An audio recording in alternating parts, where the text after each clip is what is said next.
Hello class, I'm sending you a quick video to recap Essay 2.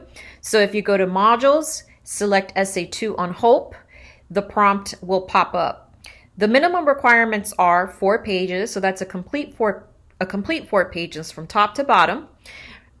So remember that you have to meet the minimum requirements, and those require some research. So where the instruction says this assignment will require outside academic sources, that's research, additional sources to your paper.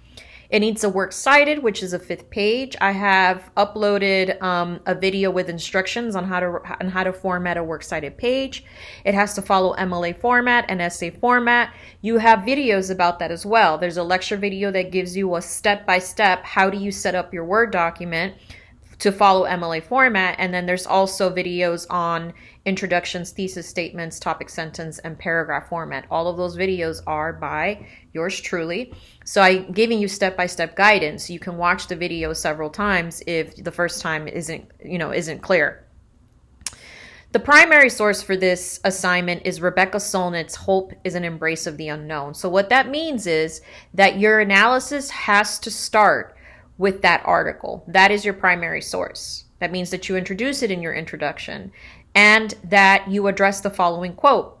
Hope is about the future. Grounds for hope lie in the records and recollections of the past.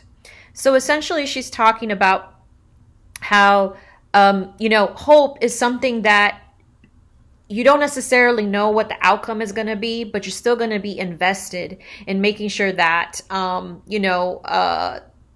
that you continue to fight or strive for to make the world a better place, right? Whether it's in your personal experience or whether it's, what Bell Hooks was talking about, self-love and giving back to your community, or the Rainbow Coalition, right? Different demographics of people joining together to make their neighborhood, to make the world a better place, to support civil rights, etc., etc. So we've been talking about this.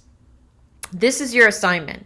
In a thorough response following paragraph format, research a contemporary social movement and or issue we are facing in the world today. How does the movement and the discussion of the social issue reflect Solnit's definition of hope? Remember, hope is the embrace of the unknown. So there's so many things out right now that are happening. So for example, I've been reading a lot about the street vendors that are experiencing hate crimes, or the Asian community that's also experiencing hate crimes. Like, this is a lot of stuff, and a lot of this has to do with the past, right? But what's even more inspiring is how people are responding to it in terms of, really trying to find a solution to how do we fix this problem? How do we address this problem of racism?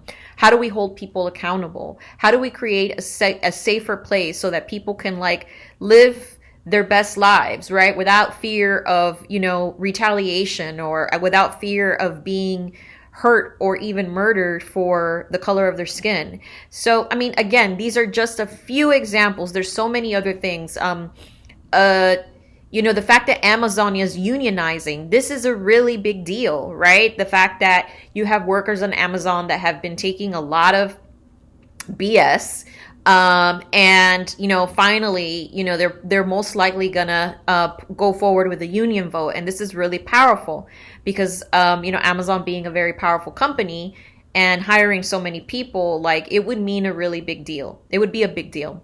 So these are just a few ideas that I'm throwing out there that are contemporary. You can feel free to shoot me a message and be like, Professor, I was thinking about this movement or this social issue, and I can give you some feedback or ideas.